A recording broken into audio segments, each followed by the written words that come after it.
Hello, I'm Colleen. I'm California's constitutional candidate for peace. I'm running for U.S. Senate in the 2012 Democratic primary. I am at Occupy Sebastopol, one of the sweetest occupies in the USA.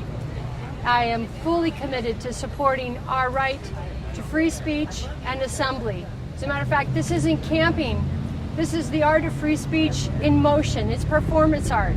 It's a vigil for the loss of American values, because those who are elected and paid to represent us are instead representing the needs of the 1%.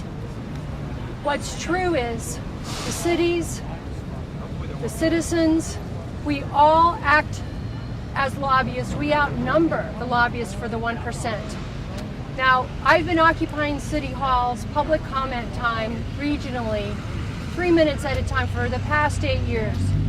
As a matter of fact, in 2006, no interest in being a politician, I jumped into the U.S. Senate race and challenged Dianne Feinstein to get an exit plan or step aside. 3 months, part-time, $5,000, very little help. I got almost 200,000 votes. We sent her a message. And the result of that message was she put forth Resolution 3 to end Public Law 107243, which is giving a president, any president, war powers without a declaration of war. And now it's become undeclared World War III. Anywhere, anytime, for any amount of debt. To me, this is worse than the theft of Wall Street and all the misappropriations that have happened on the federal level. So I think it's time for the cities to act in partnership with the Occupy movement, that we worked collectively together. Now, some of the results of that can be seen at the cityforpeace.org website, citiesforpeace.org. There's a list of over 200 cities, counties, states that have put forth resolutions to take their power back, bring the troops home, keep the money home. City of Sebastopol has put forth resolutions 3 times with the Bush administration, but sadly, they're falling silent for the Obama administration. And what we've done in occupying Libya without even asking Congress, to me, is far worse than what Bush has done. So it's time to hold them accountable. Here's some of the statistics of the trade-offs of the taxpayers in Sonoma County will pay $1.4 billion for proposed Department of Defense. This was for fiscal year 2011. Now, mind you, I said Department of Defense, but these operations are offense. Strike first. We're not safer when we're striking first on foreign soil without a declaration of war, when we're laying off law enforcement, fire departments, when we're cutting budgets and salaries for basic services, education, transportation, everything that we've learned to progress environmentally is being rolled back for the sake of that 1%. It's not a right or left issue. This is nonpartisan.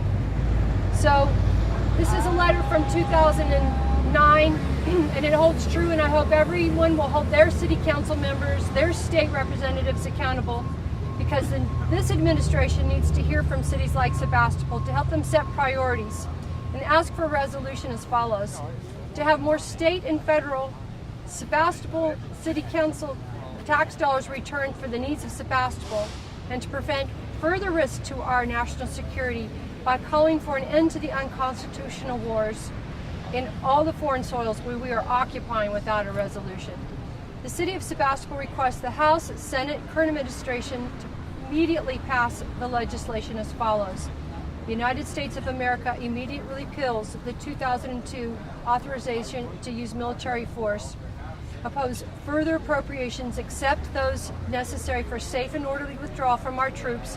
The only way they can withdraw safely is if we declare a ceasefire right now, and call for an international conference to implement a ceasefire in all areas of conflict, and the immediate return of the California National Guard from overseas duties as required for the safety and security and protection of all Sebastopol residents, businesses for potential and pending natural or man-made disasters. So there more information can be found at nationalpriorities.org. There's also information about the U.S. Conference of Mayors passed an anti-war resolution, the first since Vietnam. So now that the conference from the mayors from across the country have done it, each individual city can do it.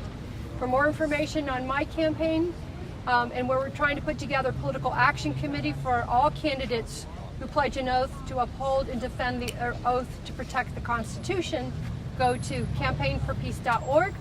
And for information about how we can create a new soundtrack with a like what would John Lennon do, plus American Idol electronic voting style, it's campaign Songs for a Ceasefire, songsforceasefire.org.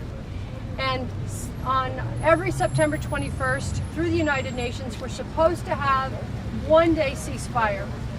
And the information on this is at peaceoneday.org. Since 2001, it's been on the books, but we're not doing it. So help hold this country accountable for at least a one-day ceasefire, get our troops home safely, then we'll have the means to take care of our infrastructure and our economic development here. Thank you, and God bless everyone.